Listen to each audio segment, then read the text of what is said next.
어린 왕자 생텍쥐베리. 6번째 이야기. 5번째 별은 무척 흥미로운 별이었다. 그것은 모든 별들 중에서 제일 작은 별들이었다. 가로등 하나와 가로등 켜는 사람이 있을 자리밖에 없었다. 하늘 한 구석, 집도 없고 사람들도 살지 않는 별에서 가로등 켜는 사람이 무슨 소용이 있는지 어린 왕자는 도무지 이해할 수가 없었다. 그렇지만 그는 속으로 중얼거렸다. 이 사람은 어리석은 사람일지도 몰라. 그래도 왕이나 허영심 많은 사람이나 실업가 혹은 술꾼보단 덜 어리석은 사람이지. 적어도 그가 하는 일은 하나의 의미가 있거든. 가로등을 켤 때는 별 한 개를 혹은 꽃 한 송이를 더 태어나게 하는 거나 마찬가지니까. 가로등을 끌 때면 그 꽃이나 그 별들을 잠들게 하는 거고. 그거 아주 아름다운 직업이군. 아름다우니까 진실로 유익한 것이고. 그 별에 다가가서 그는 가로등 켜는 사람에게 공손히 인사했다. 안녕 아저씨, 왜 가로등을 지금 막 껐어? 안녕, 그건 명령이야. 가로등 켜는 사람이 대답했다. 명령이 뭐야? 내 가로등을 끄는 거지. 잘 자. 그리고 그는 다시 불을 켰다. 왜 지금 막 가로등을 다시 켰어? 그건 명령이야. 가로등 켜는 사람이 대답했다. 무슨 말인지 모르겠는걸. 어린 왕자가 말했다. 이해할 건 아무것도 없지. 명령은 명령이니까. 잘 자. 가로등 켜는 사람이 말했다. 그리고 가로등을 껐다.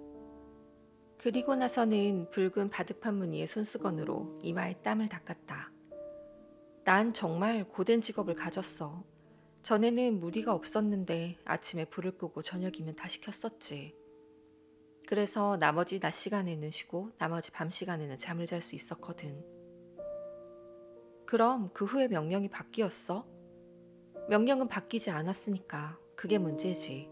이 별은 해가 갈수록 빨리 돌고 있는데 명령은 바뀌지 않았단 말이야. 가로등 켜는 사람이 말했다. 그래서 어린 왕자가 말했다.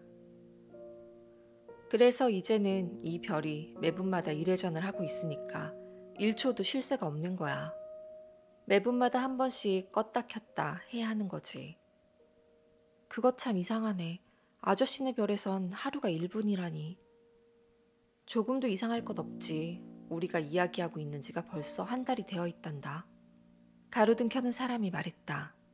한 달이? 그래, 30분이니까 30일이지. 잘 자. 그리고 그는 다시 가로등을 켰다. 어린 왕자는 그를 바라보았다. 명령에 그토록 충실한 그 가로등 켜는 사람이 그는 좋아졌다. 의자를 뒤로 물리면서 해지는 걸 보고 싶어 하던 지난 일이 생각났다. 그 친구를 도와주고 싶었다. 저 말이야, 쉬고 싶을 때 쉴 수 있는 방법이 있어. 그야 언제나 쉬고 싶지. 가로등 켜는 사람이 말했다. 사람은 누구나 성실하면서도 또 한편 게으름 부리고 싶을 수도 있는 법인 것이다. 어린 왕자는 말을 계속했다. 아저씨 별은 아주 작으니까 3발짝만 옮겨놓으면 한 바퀴를 돌 수 있는 거잖아. 언제나 햇빛 속에 있으려면 천천히 걸어가기만 하면 되는 거야. 쉬고 싶을 때 걸어가도록 해. 그럼 하루해가 원하는 만큼 길어질 수 있을 거야. 그건 별로 도움이 되지 못하겠는걸. 내가 무엇보다 좋아하는 건 잠을 자는 거니까. 가로등 켜는 사람이 말했다. 그거 유감인데. 어린 왕자가 말했다.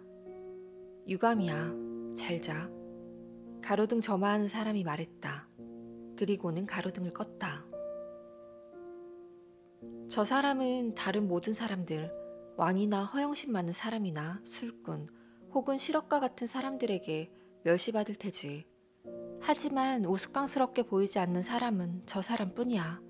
그건 저 사람이 자기 자신이 아닌 다른 일에 전념하기 때문일 거야. 더 멀리로 여행을 계속하면서 어린 왕자는 생각했다. 그는 섭섭해서 한숨을 내쉬며 이런 생각도 했다. 내가 친구로 삼을 수 있었던 사람은 저 사람뿐이었는데, 그렇지만 그의 별은 너무도 작아. 두 사람이 있을 자리가 없거든. 그가 그 축복받은 별을 잊지 못하는 것은 24시간 동안에 1540번이나 해가 지는 것 때문이었다는 것은 어린 왕자가 차마 스스로에게도 고백하지 못하는 사실이었다.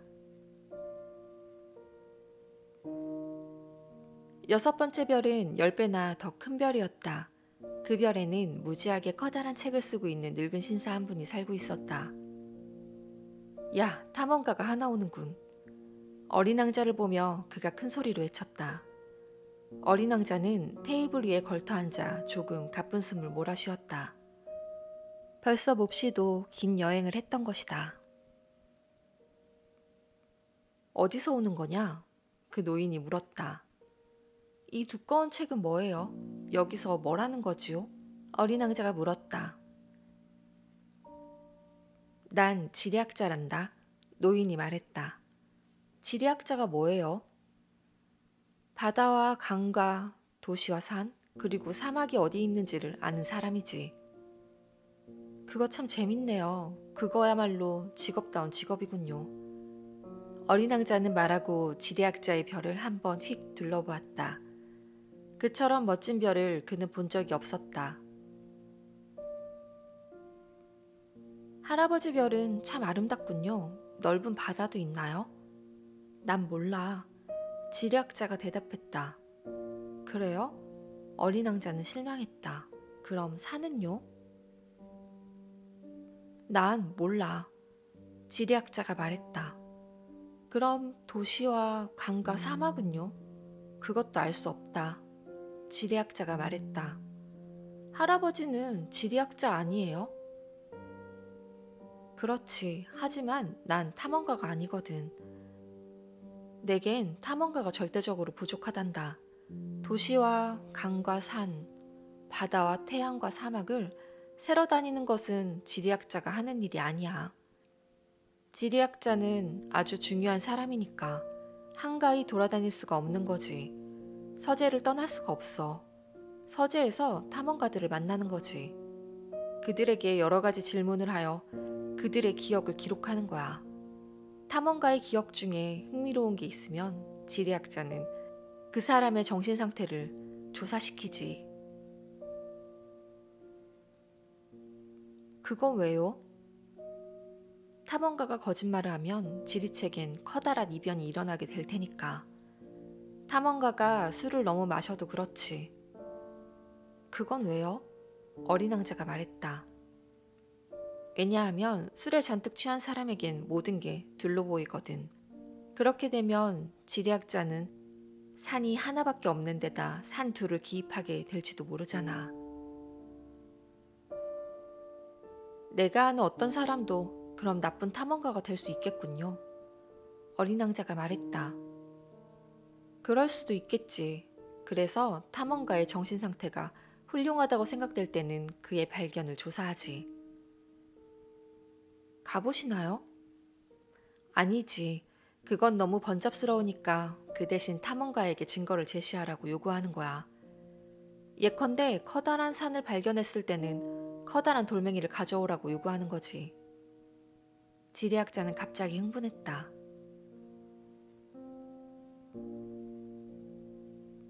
그런데 너는 멀리서 왔지? 너는 탐험가야. 너의 별이 어떤 별인지 이야기해줘. 그러더니 지리학자는 노트를 펴고 연필을 깎았다.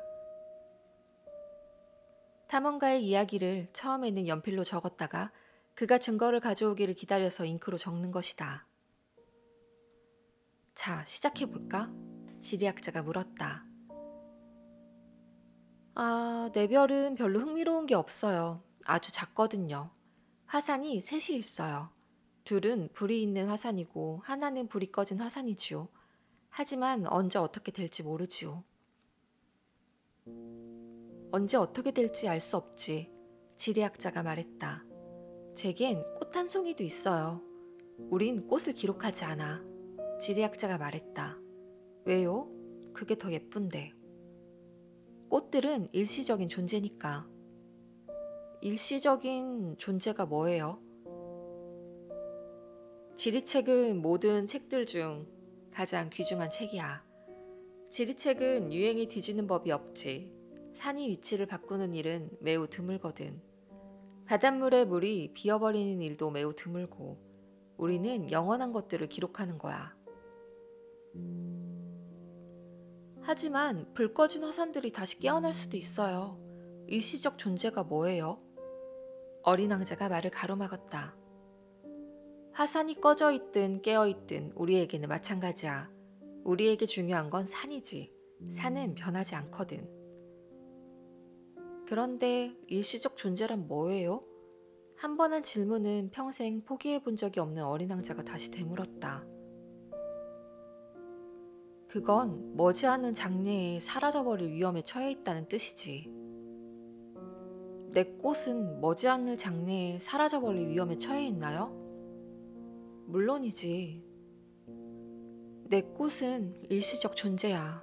세상에 대항할 무기라곤 네 개의 가시밖에 없고. 그런데 나는 그 꽃을 내 별에 혼자 내버려 두고 왔어. 하고 어린 왕자는 생각했다.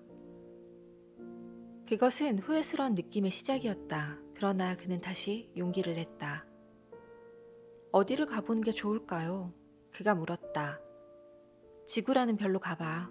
대단히 이름 높은 별이거든. 그리하여 어린 왕자는 그 꽃에 대해 생각하며 다시 길을 떠났다. 7번째 별은 그래서 지구였다. 지구는 그저 그렇고 그런 보통 별이 아니었다. 그곳에는 111명의 왕과 7,000명의 지리학자와 90만 명의 실업가, 750만 명의 술주정뱅이, 3억 1,100명의 허영심 많은 사람들, 즉 약 20억쯤 되는 어른들이 살고 있었다. 전기가 발명되기 전까지는 6대륙을 통틀어 46만 2,511명이나 되는 가로등 점화하는 사람들을 두어야 했다는 이야기를 들으면 여러분은 지구가 얼마나 큰지 짐작이 갈 것이다. 그래서 좀 멀리 떨어진 곳에서 보면 눈부시게 멋진 광경이 펼쳐지는 것이다. 그들이 무리를 지어 움직이는 모습은 오페라의 발레에서처럼 질서정연한 것이었다. 맨 처음은 뉴질랜드와 오스트레일리아에 가로등 켜는 사람들의 차례였다. 가로등을 켜고 나면 그들은 잠을 자러 갔다. 그리고 나면 중국과 시베리아에 가로등 점화하는 사람들이 발레 무대에 나타났다. 그들 역시 무대 뒤로 살짝 몸을 감추고 나면 러시아와 인도의 가로등 켜는 사람들이 나타나는 것이었다. 그 다음번에는 아프리카와 유럽의 가로등 켜는 사람들, 또 그 다음에는 남아메리카의 가로등 켜는 사람들, 또 그 다음에는 북아메리카의 가로등 켜는 사람들이 차례로 나타났다. 그런데 그들은 무대에 나타나는 순서를 틀리게 하는 법이 없었다. 그것은 무척 장엄한 광경이었다. 오직 북극에 단 하나밖에 없는 가로등 켜는 사람들과 북극에 있는 그의 동료들만이 한가하고 태평스러운 생활을 하고 있었다. 그들은 1년에 2번 일을 했다. 재치를 부리려다 보면 조금은 거짓말하는 수가 있다. 가로등 켜는 사람들에 대해 내가 한 이야기는 아주 정직한 것이 못 된다. 지구를 잘 알지 못하는 사람들에게 자칫하면 지구에 대한 잘못된 생각을 가지게 할 수도 있을 이야기였다. 사람들이 지구 위에서 차지하는 자리란 실은 아주 작은 것이다. 지구에 사는 20억의 사람들이 어떤 모임에서처럼 서로 조금 바짝바짝 붙어 있다면 세로 20마일, 가로 20마일의 광장으로도 충분할 것이다. 그들은 태평양의 아주 작은 섬 위에 차곡차곡 쌓아놓을 수도 있을 것이다. 어른들은 물론 이런 말을 하면 여러분의 말을 믿지 않을 것이다. 그들은 자신들이 굉장히 많은 자리를 차지하고 있다고 생각하고 있기 때문이다. 그들은 자신들이 바오밥 나무처럼 중요하다고 생각하고 있다. 그러니까 여러분들은 그들에게 계산을 해보라고 일러주어야 한다. 그들은 숫자를 좋아하니까. 그럼 그들은 기분 좋아할 것이다. 하지만 여러분은 그 문제를 푸느라 시간을 낭비할 필요는 없다. 그것은 쓸데없는 것이다. 여러분은 내 말을 믿지 않는가? 어린 왕자는 그래서 지구에 발을 들여놓았을 때 사람이라곤 통 보이지 않는데 놀랐다. 그가 잘못해서 다른 별로 찾아온 게 아닌가 겁이 나 있을 때 달 같은 빛깔의 고리가 모래 속에서 움직이는 것이 보였다. 안녕? 어린 왕자가 무턱대고 말했다. 안녕? 뱀이 말했다. 지금 내가 도착한 별이 무슨 별이지? 어린 왕자가 물었다. 지구야, 아프리카지. 뱀이 대답했다. 그래? 그럼 지구에는 사람이 아무도 없니? 여긴 사막이야. 사막에는 아무도 없어. 지구는 커다랗거든. 뱀이 말했다. 어린 왕자는 돌 위에 앉아 눈길을 하늘로 향했다. 누구든 언제고 다시 자기 별을 찾아낼 수 있게 별들이 환히 밝혀져 있는지 궁금해. 내 별을 바라봐. 바로 우리들 위에 있어.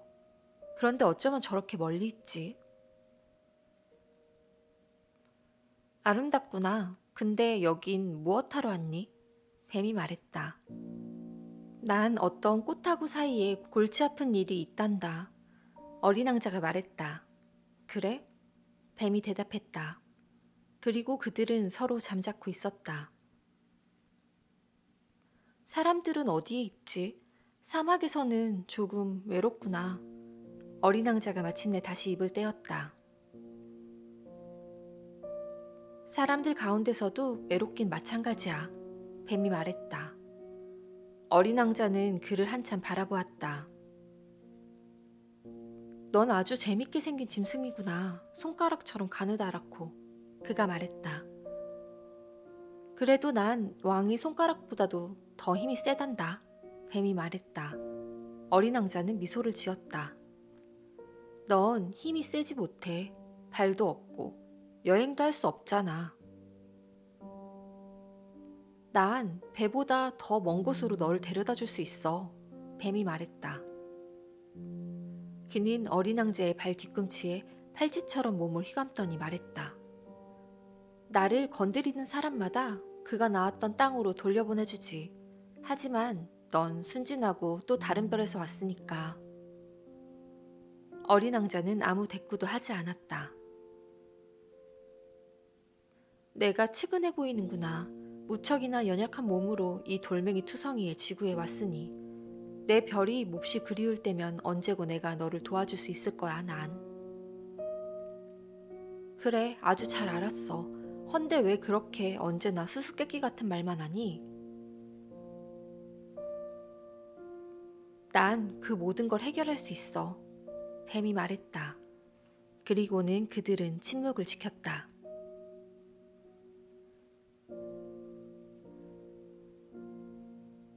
어린 왕자는 사막을 횡단했는데 오직 꽃 한 송이를 만났을 뿐이었다. 석장의 꽃잎을 가진 볼품없는 꽃이었다. 안녕. 어린 왕자가 말했다. 안녕. 꽃이 말했다. 사람들은 어디에 있지? 어린 왕자가 정중히 물었다. 그 꽃은 언젠가 대상의 무리가 지나가는 것을 본 적이 있었다. 사람들이라고? 한 67사람이 있었던 것 같아. 몇 해 전에 그들을 본 적이 있어. 하지만 그들이 지금 어디 있는지 알 수는 없는 노릇이야. 그들은 바람결에 불려다니거든. 안녕. 어린 왕자가 말했다.